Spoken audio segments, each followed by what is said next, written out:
नमस्कार. रॉयल कारभारीने या आपल्या चॅनलवर तुमचे सगळ्यांचे स्वागत करते. मल्हार सुमतीचे भाग 45 आधीच अपलोड केलेले आहेत. ते पाहण्यासाठी कृपया आपल्या चॅनलला भेट द्या. भाग 46. सुमतीला आता मल्हारचा खूप राग आला होता. कारण तो तिला एवढ्याशा गोष्टीवर ना किती बोलला.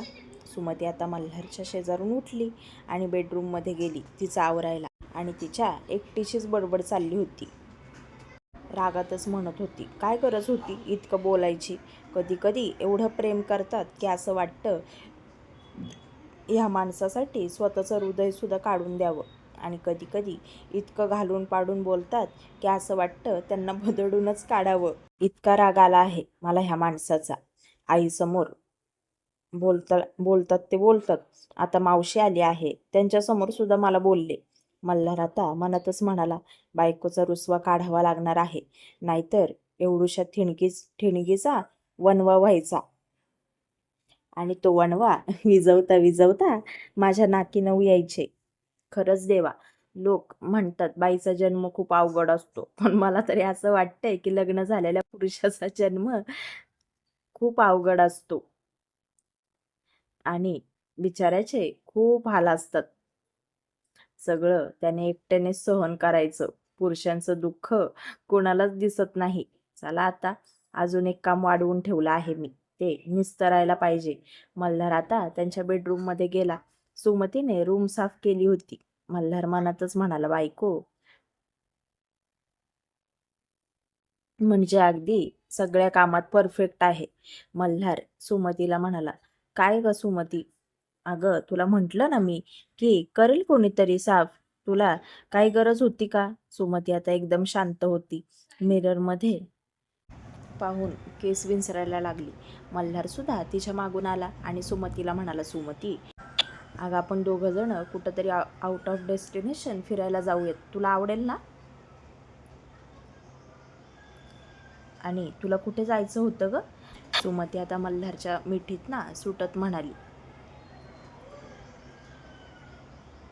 मला कुठेच जायचं नाही, मला आता फक्त माझ्या घरी जायचं आहे.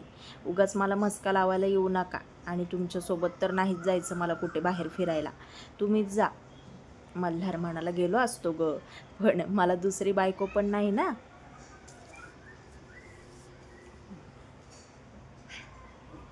नाहीतर तिला घेऊन गेलो असतो.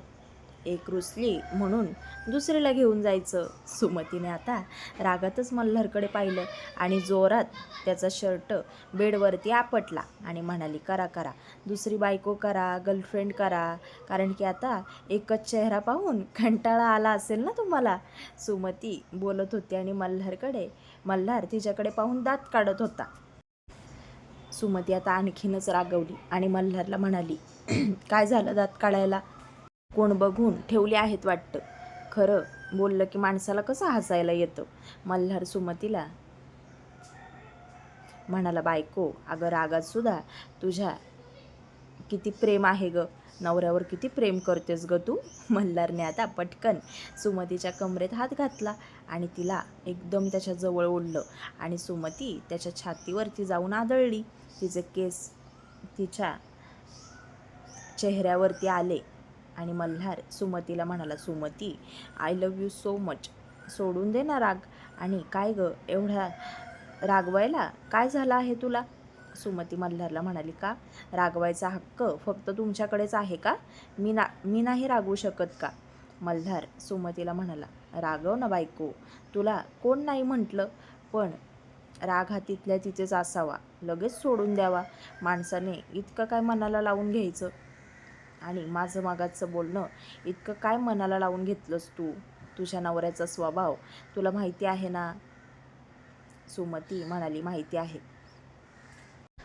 तुम्हाला सुद्धा तुमची बायको किती हळवी आहे हे माहिती आहे ना. मल्हार म्हणाला, माहिती आहे. सुमती मल्हारला म्हणाली, आईला आणि मावशीला मी फक्त सांगितलं, त्याच्यावर त्या हसल्या. त्याच्यावर इतकं चिडण्यासारखं काय झालं तुम्हाला. मल्हार म्हणाला, अगं मी जरा बाहेर ना आलो होतो ना, माझं जरा मिसअंडरस्टँडिंग झालं म्हणून बोललो तुला. आणि असंही काही एवढं बोललेलो नाही आहे मी. मल्हारने आता सुमतीच्या चेहऱ्यावर ना केस मागे घेतले आणि तिला म्हणाला, उलट तुझे किती लाड करतो. आणि त्याचे ओठ तिच्या गालावर टेकवणार इतक्यात सुमती मागे सरकली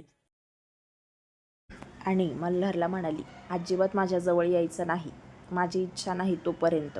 आता मल्हारसुद्धा खूप चिडला आणि त्याने सुमतीचे केस जोरात ओढले आणि सुमतीला म्हणाला, खूप मस्ती आली आहे ना तुला, जा, नाही येत तुझ्याजवळ. मला पण बघायचं आहे माझ्याशिवाय किती दिवस लांब राहू शकतेस तू.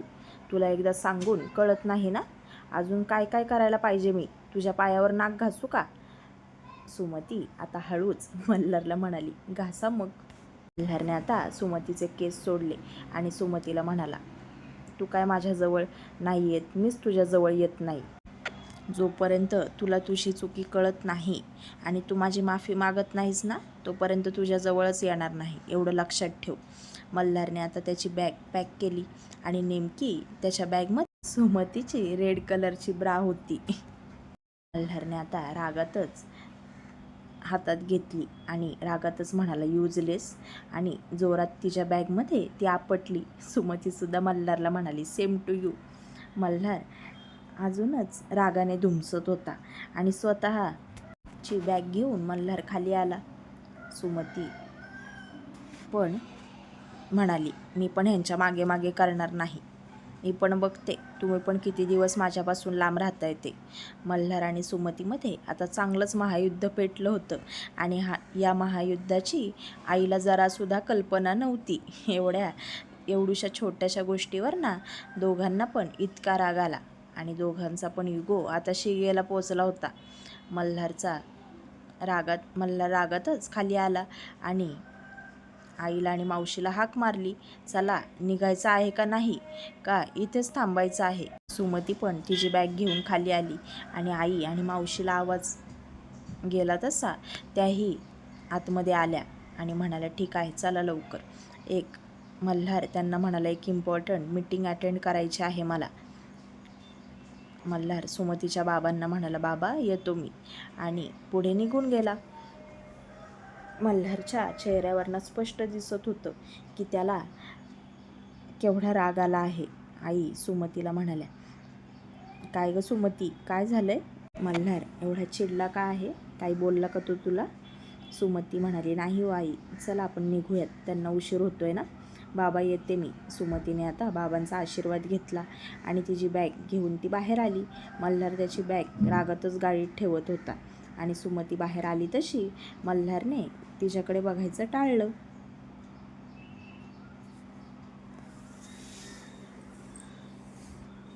आणि गाडीत जाऊन बसला. सुमतीने पण त्याच्याकडे बघून तोंड मुरडलं आणि आई आणि मावशी गाडीत बसल्या. सुमती तिची बॅग मागे ठेवून पुढे बसायला जाणार इतक्यात मनातच म्हणाली, मला नाही बसायचं यांच्या शेजारी. सुमती आता आईला म्हणाली, आई, तुम्ही एक काम करता का, तुम्ही बसता का पुढे. आई म्हणाली, का गं, अगं बस की तू. मल्हारला तूच लागतेस शेजारी, तुला माहिती आहे ना, आणि मी मागच बसते, मला कम्फर्टेबल आहे, तू बस पुढे. सुमतीने आता मावशीला विचारलं,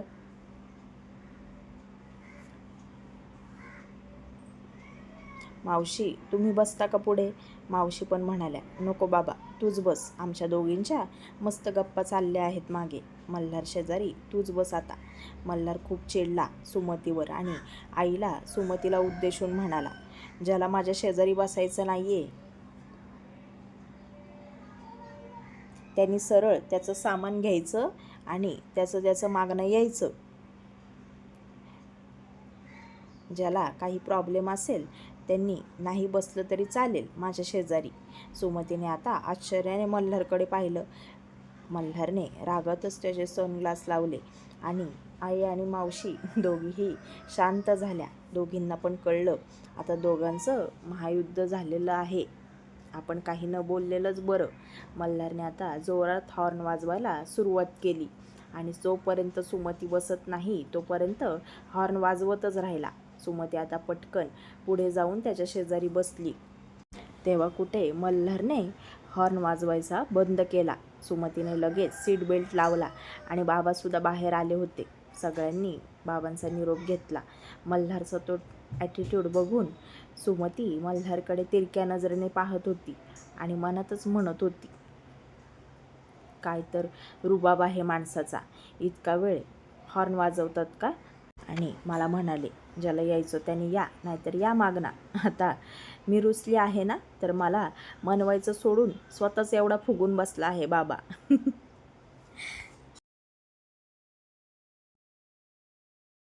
सुमती आता मनातच हे सगळं म्हणत होती आणि मल्हारकडे हळूच रागात पाहायची. आईचं आणि मावशीचं लक्ष दोघांकडे पण होतं. मल्हार आईला म्हणाला, आई, मला माझ्या बायकोला घेऊन आउट ऑफ डेस्टिनेशन फिरायला जायचं आहे.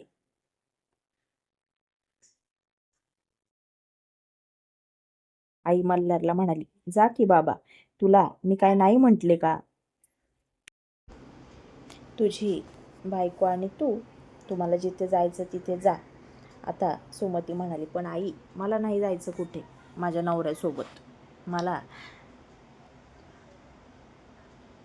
घरीच थांबायचं आहे तुमच्यासोबत. मल्हार आता थोडासा मोठ्या आवाजात म्हणाला, ज्याला भेटतं त्याला खाता येत नाही, यातली तारा आहे.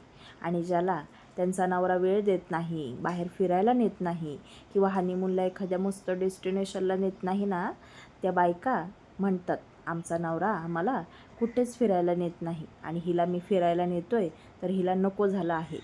आई सुमतीला म्हणाली, सुमती, अगं काय झालं आहे तुमच्या दोघांच्यात? मी मगाचपासून बघते, सकाळ सकाळ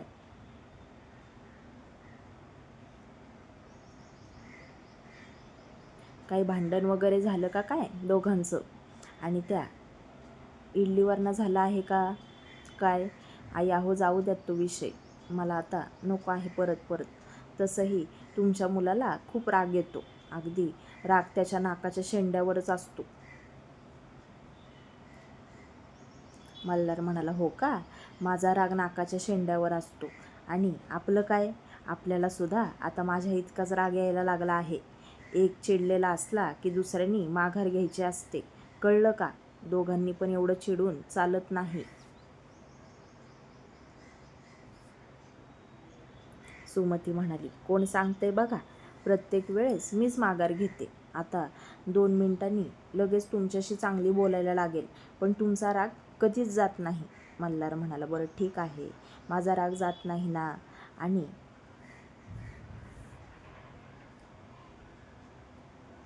प्रत्येक वेळेस तूच माघार घेतेस. मगाशी बेडरूममध्ये तुला मनवायला कोण आलं होतं ते सांग. आलो नव्हतो का मी? तेव्हा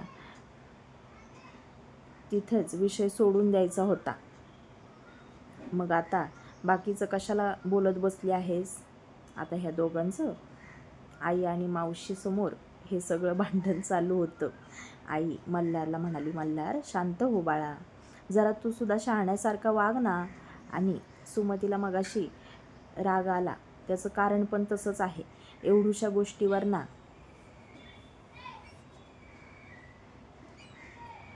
तुला राग येतो, काय गरज होती तुला राग यायची? मल्हार आईला म्हणाला, आई तू तर शांतच बस, तू त्या सुमतीची बिन पैशाची वकील आहेस. तिची वकीलगिरी करतेस, 1 रुपया तरी देते का तुला? बुक्कडची वकीलगिरी करायची सवय झाली आहे तुला तिची. आता आईसुद्धा मल्हारवर चिडली आणि मल्हारला म्हणाली, मल्हार, आता तू घरी चल, तुला एवढी बदलणार आहे ना मी, मग तुला कळेल कोण वकीलगिरी करतंय ते. फुकटात सुमतीचं बरोबरच असतं प्रत्येक वेळेस. तुझं डोकं तापतं त्याला काय करायचं? आणि तिचं बरोबर आहे, नेहमी तिनेच काय ऐकून घ्यायचं तुझं? आता दोघांचं नाही तर तिघांचं भांडण चालू झालं आणि मावशी तिघांना पण म्हणाली, अरे गप्प बसा, काय चाललंय तुमचं? आता फॅमिली वॉर बंद करा. आईने सुद्धा आता डोळे मिटून घेतले आणि मल्हार समोर बघून गाडी चालवत होता. सुमतीने तोंड मुरडलं आणि बाहेर खिडकीत पाहायला लागली. तिचा सुद्धा डोळा लागला आणि ती पण पेंगायला लागली. गाडीत आता सगळे झोपले होते, मल्हार एकटाच जागा होता आणि सुमतीकडे पाहिलं की त्याला अजूनच सुमतीचा राग यायचा. मनातच म्हणाला, आईसुद्धा तिच्याच बाजूने बोलते, एकदा सुद्धा माझी बाजू घेत नाही. माझ्यामुळेच तिची लाडकी सून तिच्या घरात आली आहे ना, हे विसरली आहे का काय ती? माझी आईसुद्धा ह्या बाईने माझी ठेवली नाही. सुमतीला आता चांगला डोलका लागला होता आणि ती पेंगत होती. मल्हार खड्डा आला की हळूच गाडी घ्यायचा, आणि कारण की जोरात गाडी घेतली असती तर सुमतीचं डोकं काचेवर आपटलं असतं, म्हणून तो हळूहळू गाडी चालवत होता. मधूनच त्याला साईडनं खड्डा आला आणि त्याने जोरात ब्रेक मारला. सुमतीचं डोकं आता काचेवर आपटणारच होतं. मल्हारने पटकन तिला सावरलं आणि सुमतीला जाग आली.